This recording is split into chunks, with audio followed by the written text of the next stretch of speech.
Ma chère ambassadrice, content de te retrouver. La vidéo d'aujourd'hui va porter sur une astuce peu connue que tu pourras utiliser si jamais tu es anxieux, qui te donne un état dépressif sans utiliser d'antidépresseur. Alors écoute bien et je te donnerai l'astuce à la fin de la vidéo. Alors avant de te donner cette astuce peu connue, je vais t'expliquer un petit peu comment fonctionnent les besoins des uns et des autres, qui peuvent justement générer une anxiété parce que ces besoins ne sont pas recouverts. Donc je ne reviens pas bien sûr sur les besoins fondamentaux que j'ai pu t'expliquer chez l'homme et chez la femme dans des vidéos passées, mais je t'invite fortement à aller les consulter pour que tu puisses comprendre exactement ce dont on a besoin quand on est un homme, ce dont on a besoin quand on est une femme, et ce qui explique souvent qu'il peut y avoir des clashs entre les uns et les autres dans le couple, qui fait que voilà, parce que ces besoins-là ne sont pas assouvis, ne sont pas donnés par l'autre personne, mais ce qui fait que voilà, ça génère des tensions et des problèmes, qui fait que souvent continuer à vivre avec la personne, malheureusement, est devenu un sujet qui peut être remis en question. Voilà. Alors, une chose qu'il faut savoir, c'est que un homme, lorsqu'il veut se mettre en couple avec une femme, il va s'intéresser fortement au passé de cette femme. Sa réputation, qu'est-ce qu'elle est capable de faire. Voilà, son data du passé va énormément intéresser l'homme. Il ne veut pas se mettre comme ça avec n'importe qui voilà, a une mauvaise réputation, qui ne sait pas quoi faire de ses mains. Enfin, voilà, il veut s'assurer qu'il y ait une expérience, un data, c'est-à-dire quelque chose de passé chez cette femme. Chez la femme, c'est tout l'inverse. Elle veut se mettre avec un homme, mais avec un homme qui va lui offrir un futur. Et peu importe si tu as été ceci ou cela avant, ce qu'elle regarde, c'est plutôt ce que tu es capable de lui apporter dans l'avenir. C'est pour ça souvent on voit des associations, des femmes sont capables de se mettre avec un certain profil d'homme, on se demande, ah tiens c'est bizarre. Mais les associations, les goûts et les couleurs, on peut pas porter un jugement parce que c'est vraiment au goût de chacun.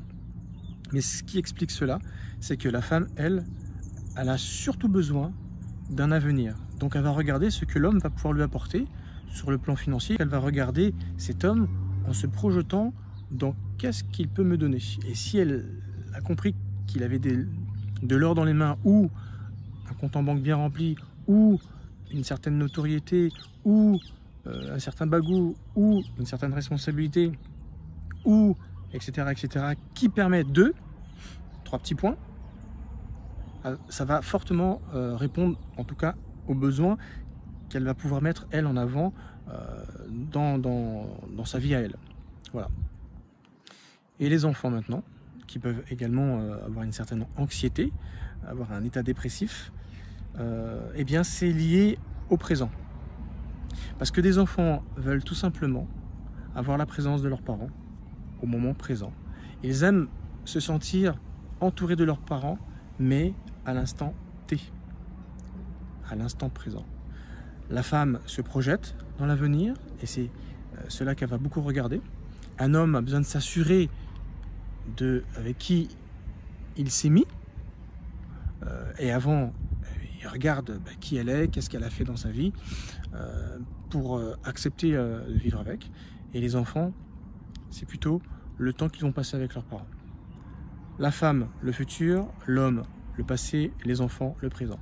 Et si vraiment ces besoins ne sont pas assouvis, ça peut générer un état anxieux. C'est-à-dire, voilà, je m'attendais à pouvoir avoir avec un tel bien ceci ou cela. Finalement, je me rends compte que c'est pas tout ça. C'était de la poudre aux yeux. Il m'a vendu qu'il avait une entreprise, qu'il avait une affaire par-ci par-là. Et finalement, il est fauché, il n'a pas un rond, je me sens trahi, etc. Donc ce qui fait que, malheureusement, c'est ce qui pourrait créer une certaine anxiété et la peur de l'avenir chez la femme.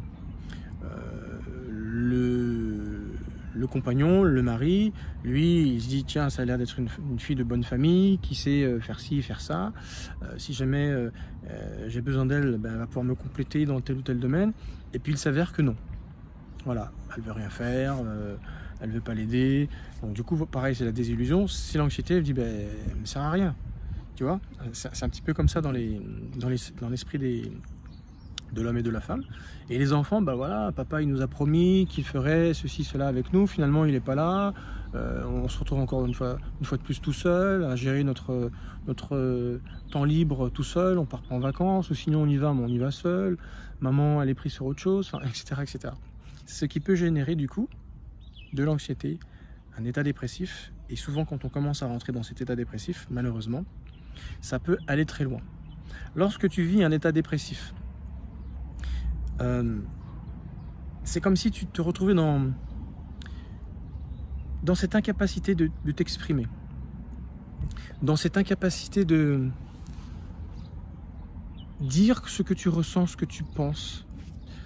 Et c'est vrai que souvent quand tu as affaire à quelqu'un qui est en pleine dépression ou qui est dans un état semblable à la dépression, un état dépressif, c'est des gens avec qui tu ne peux pas dialoguer.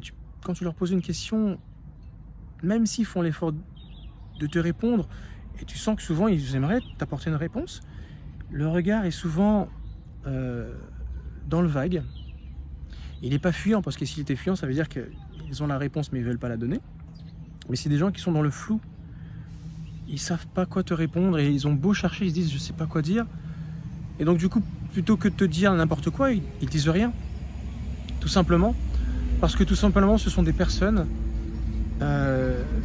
qui ont une partie de leur cerveau qui est chantée. Et cela s'explique sur le plan biologique.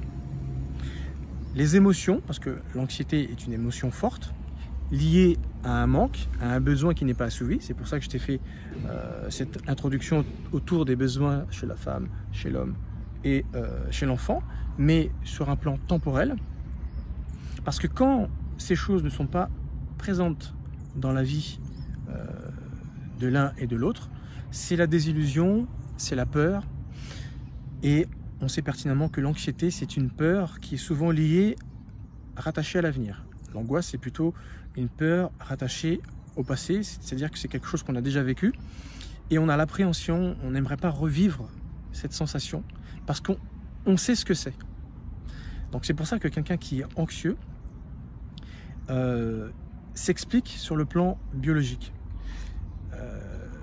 Ce sont des émotions fortes qui appartiennent au cerveau limbique. Donc c'est-à-dire cette partie du cerveau qui gère, on va dire, la partie des ressentis, des émotions de l'être humain.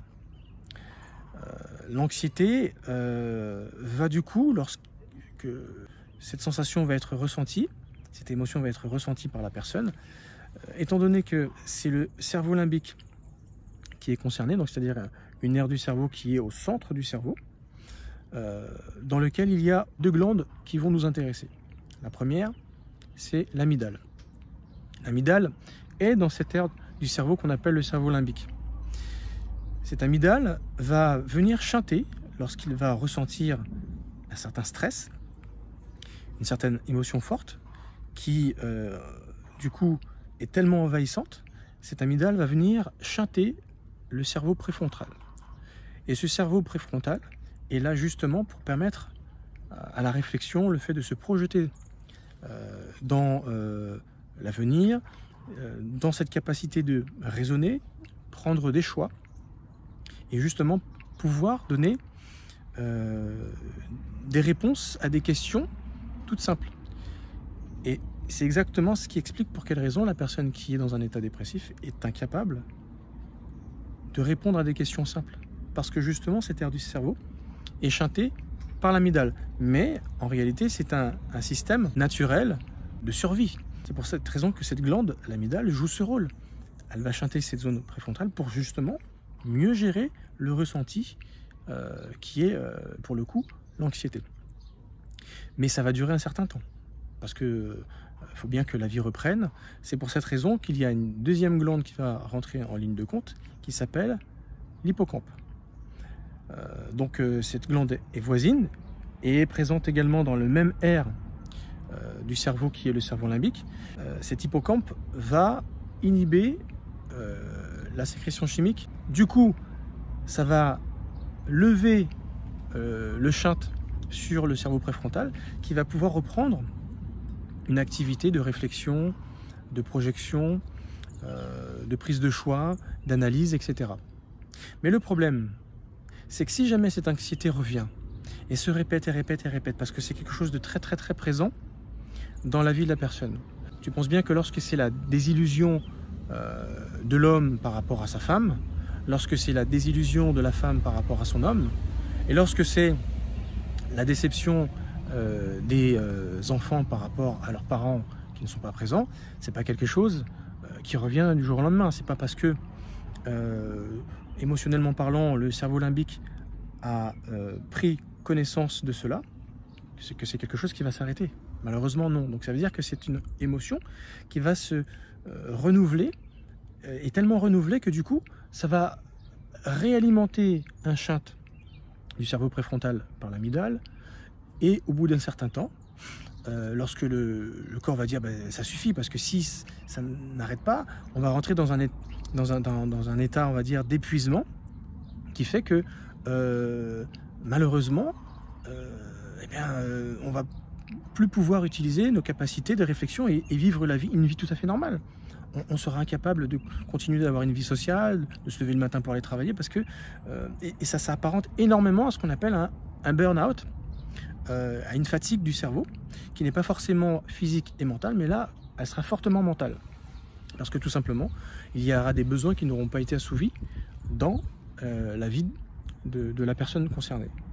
Donc du coup, comme ça va se répéter jusqu'au jour où tout ça, ça va s'enrayer. D'où la prise d'antidépresseurs. Souvent qu'on se fait prescrire lorsqu'on va chez un médecin ou chez un psychiatre, qui va déceler que voilà, on est dans un état dépressif, qu'on a besoin de quelque chose qui va répondre à la récapture de la sérotonine.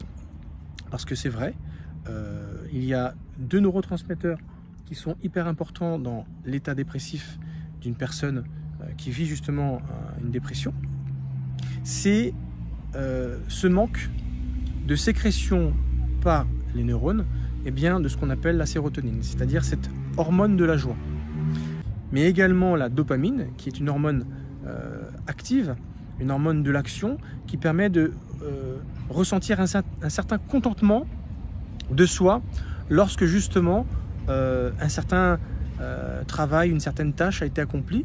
Le fait d'être content de contempler toute l'ampleur du travail qui a été accompli, qui est bien fait et pour lequel on peut se réjouir. Donc c'est une hormone du contentement, on va dire. Donc ces 2 hormones, ces 2 neurotransmetteurs, qui est la sérotonine et la dopamine, ne sont plus vraiment sécrétés. Et c'est pour ça que ces antidépresseurs vont donner cette substance manquante qui n'est plus sécrétée naturellement par le cerveau. Eh bien, l'astuce, elle est maintenant, je vais te la révéler.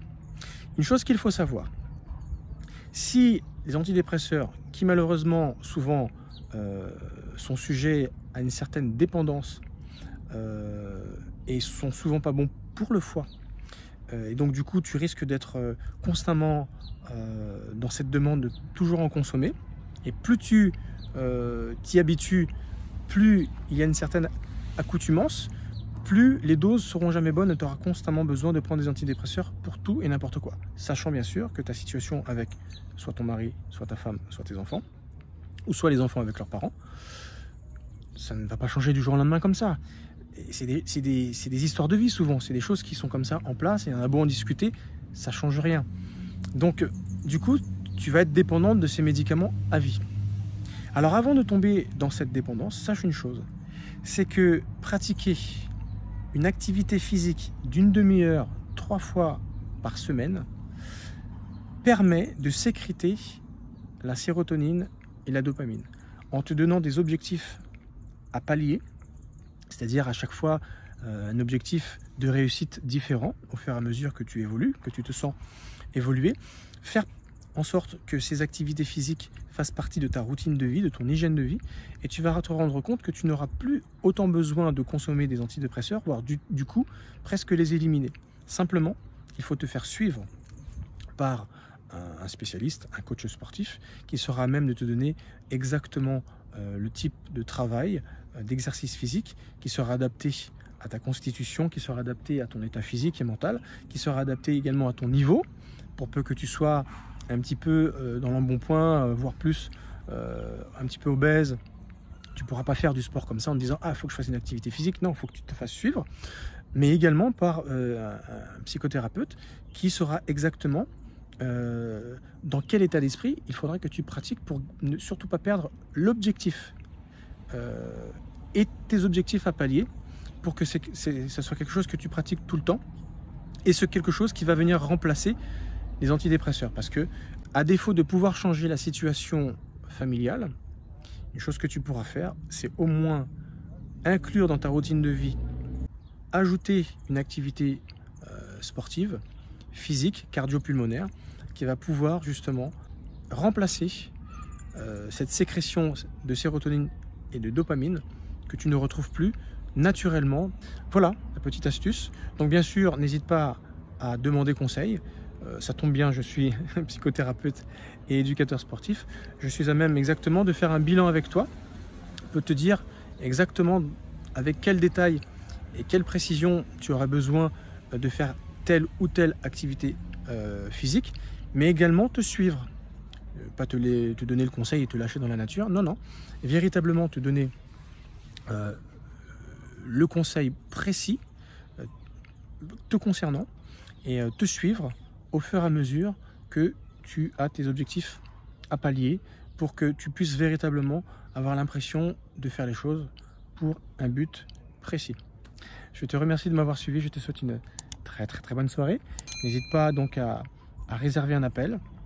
N'hésite pas également à faire un bilan avec moi.